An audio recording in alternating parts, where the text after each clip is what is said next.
Bonjour, on commence par un Shabbat Béar. Le Passouk nous dit, durant 6 ans tu travailleras ta terre et la 7e année sera pour vous un Shabbat. Interdit de le travailler. Deuxième information, la Torah nous dévoile que cette mitzvah a été transmise au Mont Sinaï. Est-ce que l'on pourrait comprendre par là que ce n'est pas le cas des autres mitzvot?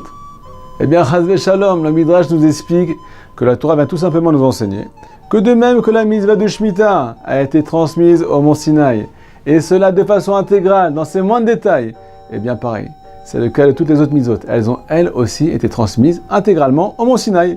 Voilà pour ceux qui avaient un doute à ce sujet. Mais la question qui se pose, sur les 613 mitzvot, Hachem n'a trouvé que la mitzvah de Shemitah pour nous faire passer un tel enseignement? Il y a pourtant des mitzvot qui sont beaucoup plus présentes dans notre quotidien qu'une mitzvah qui apparaît une fois tous les 7 ans, comme la mitzvah de Shemitah. Eh bien, il faut savoir que ce commandement est le point central de toute la Torah, car il est le symbole de la Emouna, d'une foi parfaite en Akadosh Baruch Hu. Imaginez-vous de combien de forces doivent se munir les agriculteurs durant cette période. Interdiction complète de toucher à leur terre pendant une année entière. Il y en a pour qui fermer le magasin pendant Shabbat, un seul jour par semaine, c'est déjà une épreuve. Alors imaginez-vous, un an en se mettant dans les mains de la Kadosh Baruch Hu.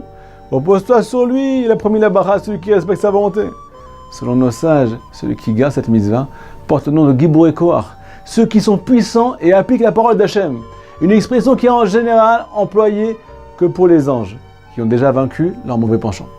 De ce fait, celui qui vit avec ce principe va automatiquement s'attacher à toutes les autres mitzvot, et cela dans leurs moindres détails, comme elles ont été données au Mont Sinaï. C'est ce que nous dit le roi David dans Tehillim, Kol mitzvotecha emuna. Toutes tes mitzvot seront emuna, car c'est elle qui va nous aider à trouver et garder notre vitalité dans notre quotidien, et passer toutes les épreuves de la vie, car plus tu crois en lui, plus tu t'attaches à lui. Shabbat Shalom. Hey,